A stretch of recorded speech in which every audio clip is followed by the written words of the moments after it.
দেখতে দেখতে অনেকগুলো রোজা পার হয়ে গেল। কিভাবে যে সময় চলে যাচ্ছে একদমই বোঝাই যাচ্ছে না। এমনিতে মনে হয় সময় একদম যায়ই না, কিন্তু রোজা রমজানের মাসে খুব তাড়াতাড়িই যেন সময়গুলো চলে যায়। জানি না কেন এরকম হয়। রোজার দিনটা কিন্তু সবার কাছে অনেক বেশি ভালো লাগে। তার কারণ হচ্ছে রোজার মাসটা হচ্ছে রহমতের মাস। এই মাসে কিন্তু অনেক অনেক রহমত থাকে, সেই সাথে থাকে বরকত। আসসালামু আলাইকুম, কেমন আছেন সবাই? আসলে রোজার মাসটা আমার মনে হয় খুব তাড়াতাড়িই চলে যায়। জানি না কেন এরকম হয়, আল্লাহ পাকই খুব ভালো করে জানে। তবে যেটাই হোক না কেন, রোজার মাসটা কিন্তু অনেক অনেক বেশি ভালো লাগে। আর এই রোজার মাসটা চলে গেলে অনেক বেশি মিস করা হয়। আল্লাহ রহমতের মাসে তুমি সবার গুনাহ মাফ করে সবাইকে তুমি হেদায়েত দান করো, আমিন। তো সকাল সকাল মুরগি ছেড়েছিলাম, হাঁস মুরগি ছেড়ে ওদেরকে খাবার টাবার দিয়ে তারপরে তো বিছানাটা গুছাতে চলে এসেছি। আসলে বিছানাটা না গোছালে কিন্তু মনে হয় যে একদম ঘরটাই পুরো নোংরা হয়ে আছে আর কেমন অশান্তি লাগে মনে। আর যখনই বিছানাটা খুব ভালো করে গোছানো হয়ে যায় তখনই মনটা এত শান্তি শান্তি লাগে, যেটা কাউকেই বলে বোঝানো যাবে না।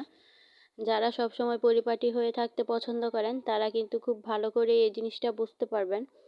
যদিও আমি খুব ভালো করে পরিপাটি হয়ে থাকতে পারি না, তবে যতটুকু পারি ততটুকুই কিন্তু চেষ্টা করি থাকার জন্য। সবাই তো আর একরকম না, তাই না? আমার কাছে মনে হয় আমি একটু বেশি এলোমেলো টাইপের, মানে অগোছালো টাইপের আর কি। জানি না কার কাছে কেমন মনে হয় বা কে কেমন করে থাকতে পছন্দ করে, তবে আমি একটু গুছানোই থাকতে পছন্দ করি। তবে যতটুকু পারি ততটুকুই, কিন্তু এর বেশি তো কখনোই সম্ভব না, তাই না? তো বিছানাটা আমি খুব ভালো করে গুছিয়ে নিচ্ছি, এখন খুব ভালো করে ঝাড়ু দিয়ে নেব। আসলে বিছানার মধ্যে এত পরিমাণে ধুলা জমে থাকে, আমি জানি না যে এত ধুলা কিভাবে জমে বিছানাটার মধ্যে।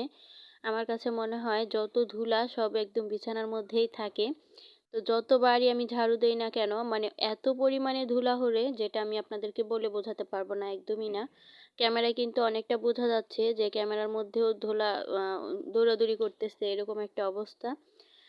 তো সকাল সকাল জানালাটা না খুললে তো একদমই ভালো লাগবে না। আমি তো বিছানা টিছানা খুব ভালো করে গুছিয়ে নিয়েছি, তারপরে এই জানালা দুইটা খুলে দিচ্ছি।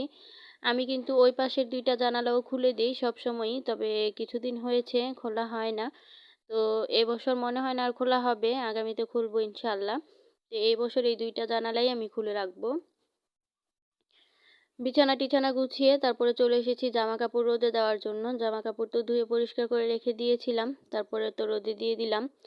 আসলে জামা কাপড়টা সকাল সকাল যদি ধুয়ে রোদে দেওয়া যায় না, তাহলে কিন্তু অনেক বেশি ভালো লাগে। রোদের মধ্যে জামা কাপড় শুকালে এত সুন্দর হয়, সেটা তো আপনারা জানেনই যারা রোদের মধ্যে জামা কাপড় শুকান। আর যারা ছায়ার মধ্যে বারান্দায় বা ঘরে যে কোনো জায়গায় জামা কাপড় নেড়ে দেন, ওই শুকানোটা না একদমই ভালো হয় না, মানে আমার কাছে মনে হয় পারফেক্ট হয় না। তো একটা একটু ভাবসা ভাবসা ভেজা ভেজা গন্ধ গন্ধ থাকে, কিন্তু রোদে শুকালে অনেক বেশি ভালো হয়। সেজন্য আমি চেষ্টা করি সকাল সকালই জামা কাপড় ধুয়ে দিয়ে তারপরে রোদে শুকিয়ে নেওয়ার জন্য। জামা কাপড় রোদে টোদে দিয়ে তারপরে চলে এসেছি আমি এখানে থালা বাসন পরিষ্কার করার জন্য। থালা বাসন তো পরিষ্কার না করলে একদমই হবে না, রান্নাঘরটা একদম এলোমেলো হয়ে থাকে। আর হ্যাঁ, মানে এত পরিমাণে থালা বাসন জমে যায় যেটা আমার মানে চিন্তা ধারণার বাহিরে হয়ে যায়, এরকম একটা অবস্থা। আমি কিন্তু অনেক অনেক বেশি কাজকর্ম করি, তবুও যে কেন এত থালা বাসন এত কাজকর্ম জমে যায় সেটাই আমি বুঝে উঠতে পারি না। তো একে একে আমি এখানে সবগুলো থালা বাসন ধুয়ে নিচ্ছি। আর সবচেয়ে বেশি বিরক্ত যেটা লাগে জানেন, ওই দুধের যে পাতিলটা থাকে, দুধ জাল করার পরে যে পাতিলটা থাকে, এই দুধের পাতিলটা ধুতে আর পরিষ্কার করতে এত বেশি বিরক্ত আমার কাছে লাগে। আমি জানি না কার কাছে কেমন লাগে, তবে আমার কাছে অনেক অনেক বেশি বিরক্ত লাগে। আচ্ছা, যারা এই পর্যন্ত আমার ভিডিওটি দেখেছেন, যদি একটু হলেও ভালো লেগে থাকে চাইলে কিন্তু আমার ভিডিওটিতে একটি লাইক করে যেতে পারেন। আর যদি খুব বেশি ভালো লেগে যায় তাহলে কিন্তু আমার চ্যানেলটিকে সাবস্ক্রাইব করে আমার পাশেই থেকে যেতে পারেন। আসলে আপনাদের একটি লাইক আমার জন্য অনেক অনেক উপকারী, আমার এই ভিডিওটা অনেক ভাই বোনেদের কাছে পৌঁছে দিতে সাহায্য করবে। আর কথা বলতে বলতে তো অনেক সময় অনেক রকমের ভুল হয়ে যায়, প্লিজ আপনারা ক্ষমা সুন্দর দৃষ্টিতে দেখবেন। আসলে মানুষ বলতেই ভুল, ভুল তো হতেই পারে, তাই না? তো আপনারা প্লিজ ক্ষমা সুন্দর দৃষ্টিতে দেখবেন। তো এখানে আমার সবগুলো থালা বাসন পরিষ্কার করা হয়ে গিয়েছে। এখন আমি সিঙ্কটা খুব ভালো করে পরিষ্কার করে সাবান দিয়ে হাতটা ধুয়ে তারপর হচ্ছে চলে যাব অন্য কাজে।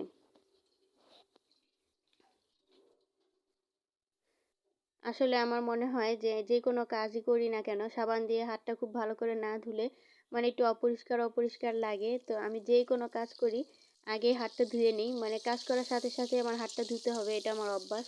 জানি না কে, কে এমন করেন তবে আমার এই অভ্যাসটা অনেক, অনেক বেশি। তো আমার মনে হয় যে এটা একটা বাজে অভ্যাস। কারণ এতবার হাত ধুতে, ধুতে মানে মাঝে মধ্যে লাগে যে আমি নিজেই বিরক্ত হয়ে যাচ্ছি। তবে কিছুই করার নাই যেহেতু অভ্যাস হয়ে গিয়েছে এরকমই করতে হবে। আর এটা না করলে আমার একদমই ভালো লাগে না। তারপরে তো বিকেলবেলা চলে এসেছি রান্না করার জন্য। এখানে আমি বেগুন ভেজে নিচ্ছি। বেগুনটা ভেজে তারপরে ভর্তা করব। শুকনা মরিচটা শেষ হয়ে গিয়েছে। সেজন্য চিন্তা করলাম কাঁচা মরিচ দিয়েই ভর্তা করব আজকে। আর আজকে একদমই অন্য কিছু রান্না করতে ইচ্ছে করতেছে না। তো ভাবলাম ভর্তা করব আর সেই সাথে ডালের বড়া করব। তো ডালের বড়াটা আমি বানাবো, সব কিছু রেডি করে রেখেছি। সেই সাথে এই তো ভর্তাটাও ভেজে আমি খুব ভালো করে মাখিয়ে নিব। আর এই কাঁচামরিচের ভর্তাটাও না খেতে কিন্তু খুব খারাপ লাগে না, ভালোই লাগে। আর এই তো সর্বশেষ আমি দিয়ে দিলাম এখানে সরিষার তেল। আসলে সরিষার তেল ছাড়া কিন্তু একদমই কোনো ভর্তা ভালো লাগে না। সেজন্য আমি সবসময় চেষ্টা করি যে কোনো ভর্তায় সবসময়ই সরিষার তেলটা ব্যবহার করার জন্য। তো এইখানে আমি এখন বড়াগুলো ভেজে নিব। তো এই যে তেলগুলো অনেকে খারাপ ভাবতে পারেন যে তেলের ভিতরে কি, আসলে এটাই বড়াই ভাজা হয়েছিল তো এজন্যই এই অবস্থা। তো আমি এই তেলের মধ্যেই বড়াগুলো ভেজে নিব। আমি একে একে এখন সবগুলো বড়া একই সঙ্গে দিয়ে দিব যেহেতু অল্প একটু। তো এই বড়া সবগুলো একসঙ্গে দিয়ে খুব ভালো করে লালচে করে ভেজে নেব। আর আমি ডালের বড়া বানালে কিন্তু অনেক বেশি মুচমুচে হয়। এটার একটা টিপস আছে, যদি আপনারা চান তাহলে আমারে ছোট্ট একটি কমেন্ট করে জানিয়ে দিতে পারেন। আমি কিন্তু একটা ভিডিও করে সব কিছু আপনাদের সাথে A to Z শেয়ার করে দিব। ইনশাল্লাহ আশা করি আপনাদের পারফেক্ট হবে, মানে ডালের বড়াটা আপনাদেরও খুব মুচমুচে থাকবে। আমি যেইভাবে ডালের বড়া, তারপরে হচ্ছে বেগুনি, আলুর চপ যেগুলি বানাই না কেন, ডিমের চপ, তো এইগুলি বানাইলে না আমারটা প্রায় 1 থেকে 2 ঘন্টার মতো মুচমুচে থাকে। কিন্তু অনেকেই আছে বানানোর পরেই নেতিয়ে যায়।